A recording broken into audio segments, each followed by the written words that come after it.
From Studio 3C and Rockefeller Center, this is News 4 New York. Well, parents across the tri-state are increasingly concerned about the enterovirus that's spreading across the area. And there's another concern as well. September is an asthma epidemic month. Dr. Richard Stumacher is the medical director at the Asthma Center at St. Barnabas Hospital's Center for Comprehensive Care in the Bronx. So great to see you today.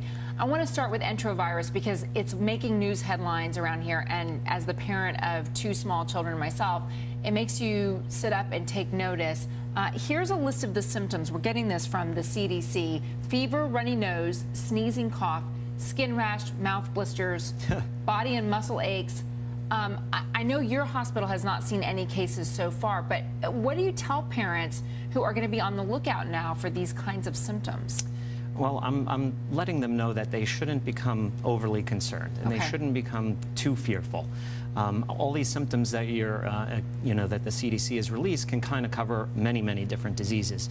Basically, enterovirus is a cold. It's a viral infection like the ones we all see here at this time of year. What's happening now is it's a little bit worse.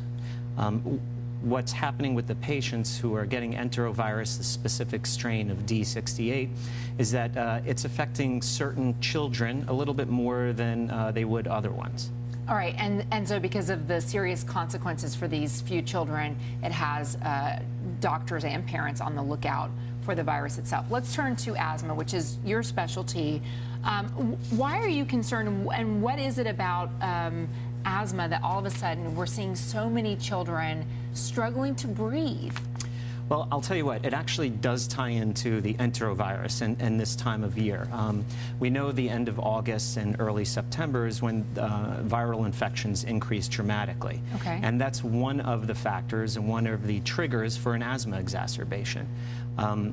We know that in early September, there's a sharp uptick in ED visits and hospitalizations for asthma, and a lot of it, believe it or not, is related to the return of school. Because kids are getting sick and exposed to new germs, or? Well, there was a great research article in 2007 done in Canada where they tracked ED visits and hospitalizations over the course of 14 years.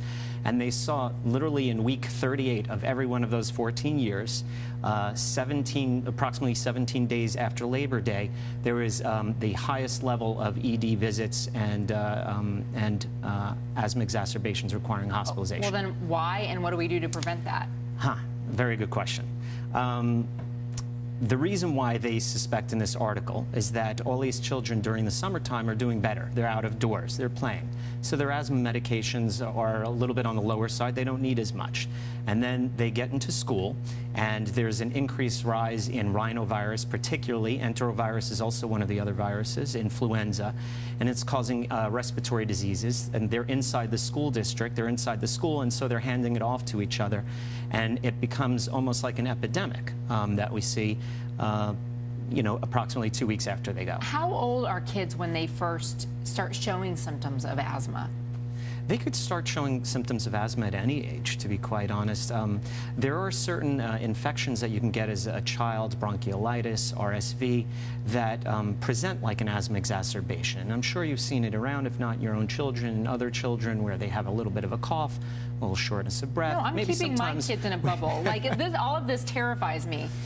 Listen, with regards to the enterovirus, there's a little bit more than 100 cases out there, but enterovirus has been around every year, all these years. It's been around for a long time. It's just this one strain is affecting, to be quite honest, children with asthma and very young children, less than 5 years old, stronger. But you say that about the asthma. So I grew up, my little brother had asthma attacks that were so bad that he ended up hospitalized multiple occasions. When you see someone that you love struggling to get air into their lungs and struggling to breathe like that, you don't forget it.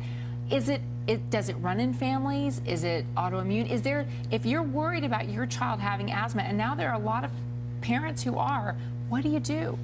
You know what, I understand I mean, when you see someone having an asthma attack, you never forget it. It's horrible to watch another person sit there and have such difficulty breathing.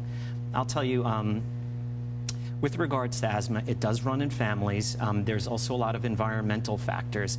And I think the medical community is finally kind of pushing things in another direction. We've always been reactive to asthma exacerbations. You know, that we wait till a patient has an asthma attack, we give them some medicines, they get better, right, and then we move forward. And in the asthma center at St. Barnabas Hospital, we're trying to be proactive. So we're doing, you know, comprehensive evaluations of our patients. And we are looking to see what environmental triggers, what allergens are triggering their asthma if they happen to live in an apartment that has a lot of mold. Is that individual? Like what triggers it in one child Yes. might trigger it differently in another child? Correct. Doctors today who are researching asthma are now looking at phenotypes of asthma, which is why is one person's asthma a little bit different than another person's asthma, and why does cold air trigger this patient, and why does perfume trigger that patient? Gotcha. And I think that's where the future is heading with this, and trying to tailor medications and treatments there. However, from my perspective, I just want to prevent the asthma exacerbations from happening. We've been able to partner with the Visiting Nurse Services of New York, where if we have a patient, you know, no matter how good the medications are, if I give the best medications that we have to a patient and then they go home to their house and there's mold or there's cockroaches, they're still going to have an asthma attack. And we're just playing defense there. And so I want to get the mold out of the house, and we partnered up with the New York City Department of Health. And they've been sending in crews to clean up these apartments in the Bronx. Fantastic. It's fantastic. It really does take a village when we're talking about the health of our children. Correct. Dr. Stumacher, thank you so much for joining us today. You're very Appreciate welcome. that.